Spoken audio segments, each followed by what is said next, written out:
Amphan ও ইয়াসের মতো ঘূর্ণিঝড়ের হাত থেকে সুন্দরবনকে রক্ষা করেছিল ম্যানগ্রোভ বনভূমি।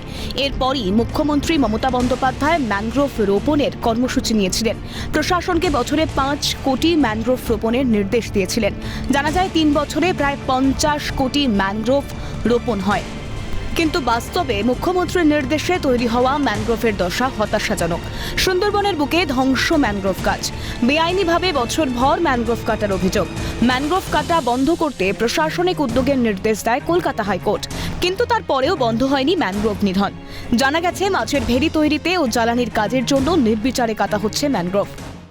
তারা আমাদের এই গাছগুলো কেটে কেটে তারা নিয়ে চলে যাচ্ছে, জ্বালানি হিসেবে ব্যবহার করছে, বাইরে বিক্রিও করছে। প্রথমে এরা কেটে রাখছে, যখন পাতা পড়ে যাচ্ছে তখনই নিয়ে চলে যাচ্ছে। এবার এ বিষয়ে লোকাল যে প্রশাসন আছে তাদেরকে জানানোর পরেও ওরা একটু বলে চলে গেল, তারপর কিন্তু আর কেউ আসে না। কিভাবে ম্যানগ্রোভ গাছ ধ্বংস করা হচ্ছে, সিএনএর দর্শকদের প্রথম ছবিটা দেখানোর চেষ্টা করছি। এইভাবে ম্যানগ্রোভ গাছ কেটে ফেলা হচ্ছে, তারপরে ম্যানগ্রোভ গাছ জঙ্গলে ফেলে রাখা হচ্ছে দিনের পর দিন। সেই ম্যানগ্রোভ গাছের যে পাতা রয়েছে সেই পাতাগুলো যখন শুকিয়ে যাচ্ছে, তারপরে পাচার করছে একদল দুষ্কৃতীরা। বিঘের পর বিঘে যে ম্যানগ্রোভ গাছ, সেই ম্যানগ্রোভ গাছ কিন্তু ধ্বংস করা একটা অভিযোগ উঠছে। প্রশাসনের ভূমিকা নিয়ে কিন্তু একটা প্রশ্ন উঠতে শুরু করেছে। অভিযোগ এলে প্রশাসন পদক্ষেপ নেবে আশ্বাস তৃণমূল নেতৃত্বের। তৃণমূলের নেতারাই ম্যানগ্রোভ ধ্বংস করছে, পাল্টা অভিযোগ বিজেপি নেতৃত্বের।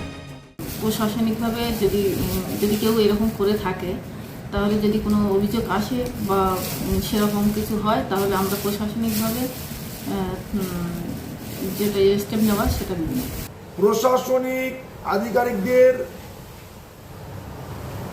আজকের সহযোগিতায় এই সমস্ত তৃণমূল কংগ্রেসের নেতারা দিন দুপুরে ম্যানগ্রোভগুলোকে ধ্বংস করছে, কিন্তু কোনো আইনি সহায়তা পাচ্ছে না।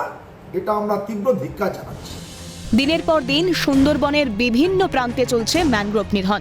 উদ্ভিদবিদদের হিসেব অনুযায়ী 24 পরগনা মিলিয়ে সুন্দরবন আছে 4207 বর্গ কিলোমিটার জুড়ে। আর এই এলাকায় সুন্দরী, গরান, গেওয়া, বাইনের মতো প্রায় 100টি প্রজাতির গাছ জন্মায়। তবে এর মধ্যে 28টি প্রকৃত ম্যানগ্রোভ প্রজাতির গাছ বলেই দাবি উদ্ভিদবিদদের। এখন এই ম্যানগ্রোভই ধ্বংসের মুখে দাঁড়িয়ে। কতদিনে পদক্ষেপ নেয় প্রশাসন, এখন তাই দেখার।